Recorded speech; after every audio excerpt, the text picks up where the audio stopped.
గౌతమ్ గారు నమస్తే సార్. నమస్తే అండి. సార్, ఓడలు బళ్ళు అవటము, బళ్ళు ఓడలు అవటం అంటే రాజకీయాల్లో చూస్తూ ఉంటాం.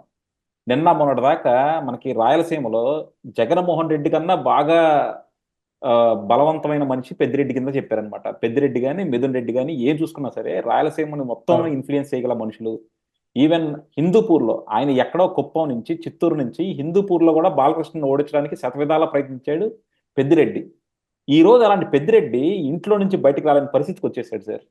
అండ్ అలాగే మనకి వినపడుతున్న ఇన్ఫర్మేషన్ ఏంటంటే బేసిక్గా విశ్వసనీయ వర్గాల బొగట్ట అంటాం కదా. సో అలాంటి ఇన్ఫర్మేషన్ అవును. ఏంటంటే మిథున్ రెడ్డి, పెద్దిరెడ్డి ఇద్దరు కూడా బీజేపీలో చేరదామని చెప్పి మాత్రం అన్ని రకాల ప్రయత్నాలు చేస్తున్నారు అంటున్నారు.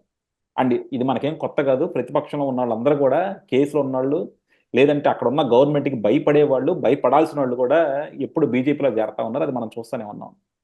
ఏంటి సార్ అంటే మిథున్ రెడ్డిను పెద్దిరెడ్డి కనుక బీజేపీలో చేరితే నిజంగా జగన్మోహన్ రెడ్డికి కుడి చేయి పోయినట్టేనా, ఎడం చెయ్యి అంటారు, కుడి చెయ్యి అంటారు, ఏదో ఒక చెయ్యి పోయినట్టేనా, ఎలా ఉంటది అసలు? కేవలం పెద్దిరెడ్డి రామచంద్రారెడ్డి, మిథున్ రెడ్డి వీళ్ళొక్కళ్ళే కాదండి. ఈ ఈ ఫ్యామిలీ ఒకటే కాదు.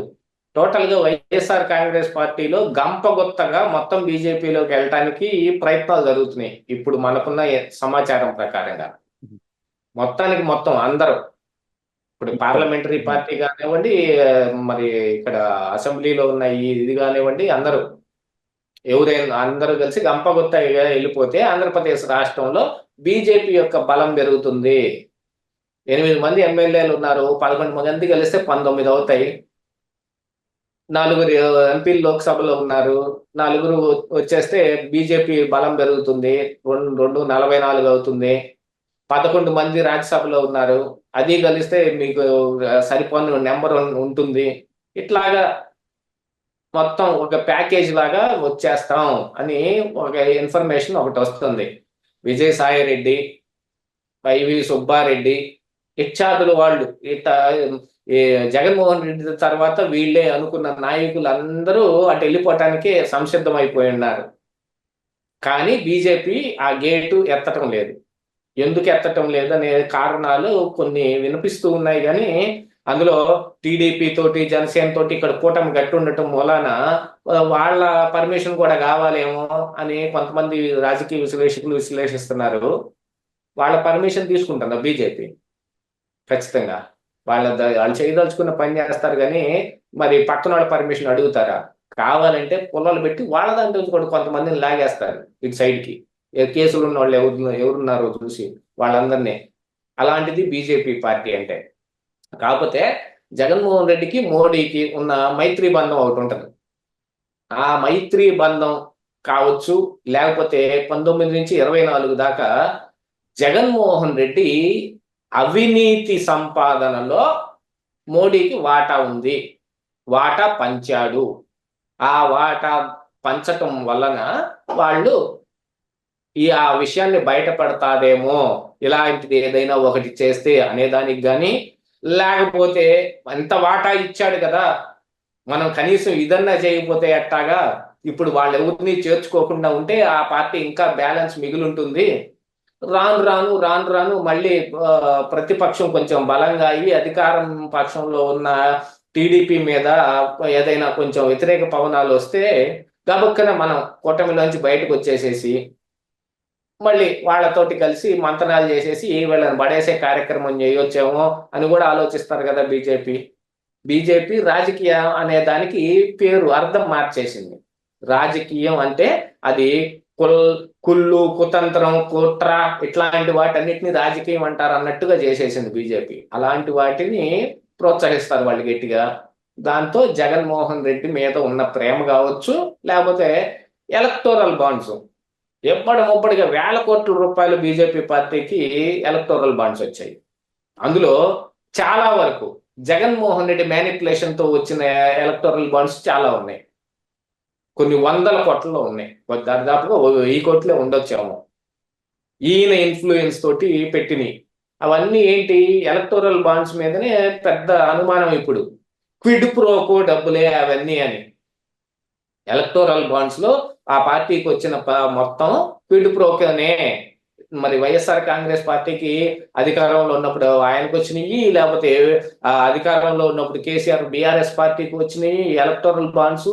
వీటన్ని క్విడ్ ప్రోకో సొమ్మే ఆ ఎలక్టోరల్ బాండ్స్ రూపంలో ఆ పార్టీలకు ఇవ్వబడింది అని అంటే, మరి జగన్మోహన్ రెడ్డి ఇన్ఫ్లుయెన్స్ తోటి ఎన్ని ఎలక్టోరల్ బాండ్స్ మరి బీజేపీకి వచ్చినాయో వాటన్నిటి సంగతిని మరి జగన్మోహన్ రెడ్డి బయట పెడితే ఏం చేస్తారు?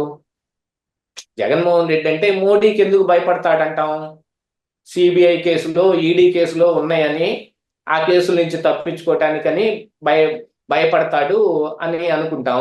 ఇప్పుడు సుప్రీంకోర్టు ఇచ్చిన గైడ్ లైన్స్ ప్రకారంగా సంవత్సరం లోపు తేలాలని, ఆయన మీద ఉన్న ఆ కేసులన్నిటి మీద ఉన్న 135 డిశ్చార్జ్ పిటిషన్ ని త్వరితగతిన రోజుకోటి చొప్పున దాన్ని తేల్చేసేయాలని, ఇలాంటివన్నీ బయటకు వస్తున్న తరుణంలో జగన్మోహన్ రెడ్డి ఏ రోజైనా జైలుకి వెళ్ళే అవకాశం ఉంది అని అనుకుంటూ ఉన్నారు.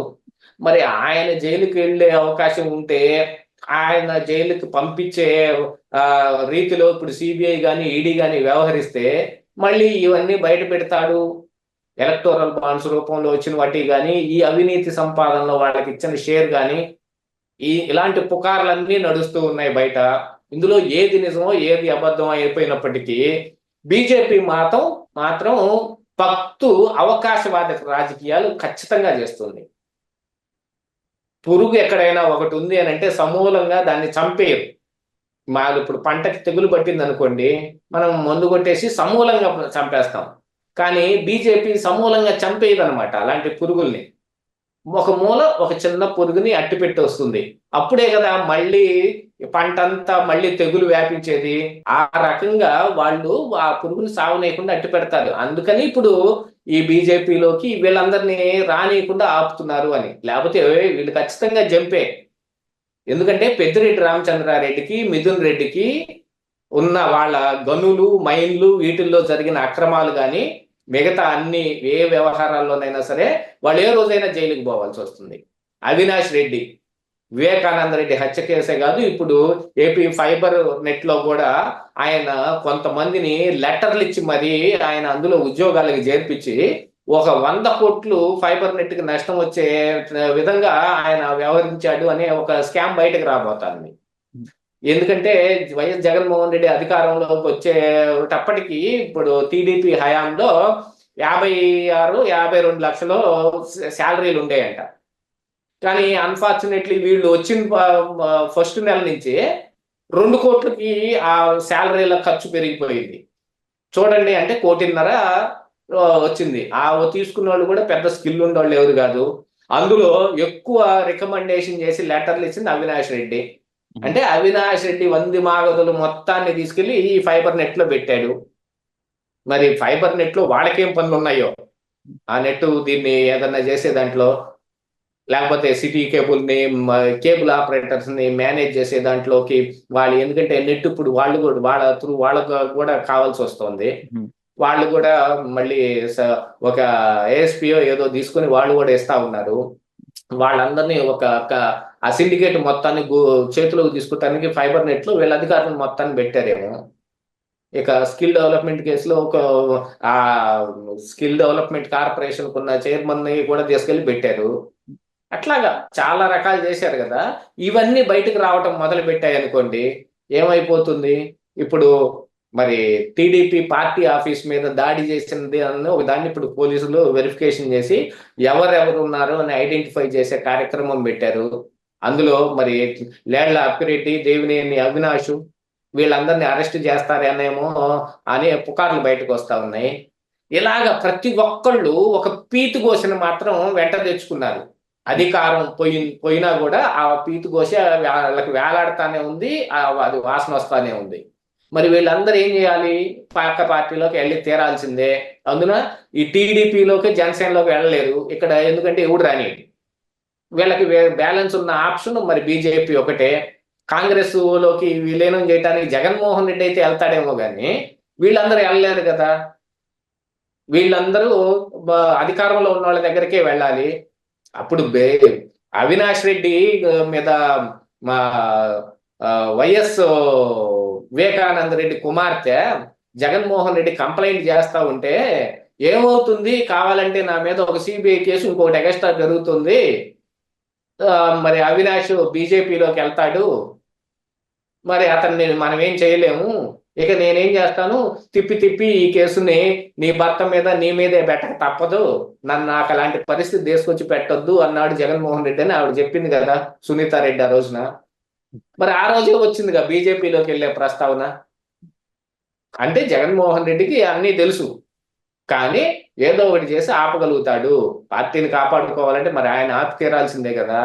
ఇక అది మ్యాటర్లు మొత్తం ఉండి కలగా పొలగంగా ఏం జరుగుతుందో తెలియకుండా మొత్తానికైతే ఒకటి మాత్రం బయటకు కనపడుతుంది. ఏమిటయ్యా అంటే వీళ్ళందరూ వెళ్ళటానికి సిద్ధంగా ఉన్నారు, కానీ ఆడ గేట్ మాత్రం ఓపెన్ చేయట్లా. వీళ్ళందరూ లైన్ లో నుంచున్నట్టు గేట్ ముందు నుంచొని ఉన్నారు, మనకు గనక సిద్ధంగా అక్కడ నుంచొని ఉన్నారు. వాళ్ళు ఏమో గేట్లు ఓపెన్ చేయట్లా.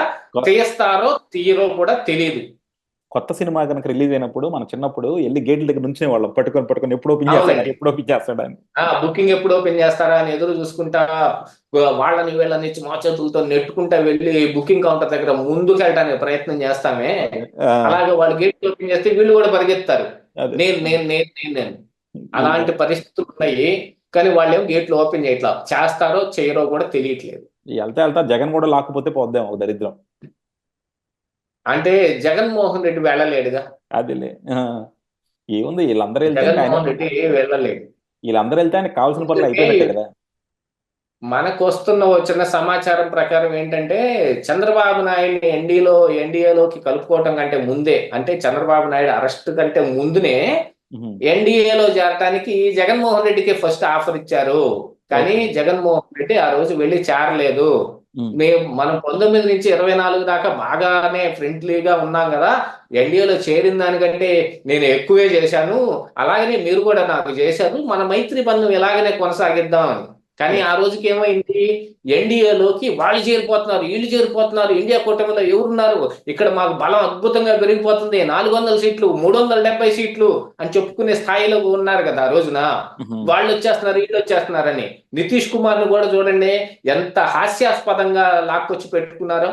అవును. అతను నితీష్ కుమార్ అక్కడ కాంగ్రెస్ పార్టీ, మళ్ళీ ఇంకా లాలూ ప్రసాద్ యాదవ్ పార్టీ, ఆర్జేడీ వీళ్ళందరూ కలిసి ఒక కూటమిగా ఏర్పడి గఠబంధన్ సర్కారు ఉంది అక్కడ. నితీష్ కుమార్ సీఎం. ఆ నితీష్ కుమార్ ని వాళ్ళతోటి వదిలిచ్చి వీళ్ళ బలాన్ని ఆయనకిచ్చి ఆయన సీఎం గా రాజీనామా చేపించి తర్వాత రోజు మళ్ళీ ఆయన వీళ్ళ బలాన్ని ఇచ్చి మళ్ళీ సీఎం చేసి ఎన్డీఏలోకి తెచ్చుకున్నారు. ఇంత కర్మ ఎందుకు పెట్టింది బీజేపీకి?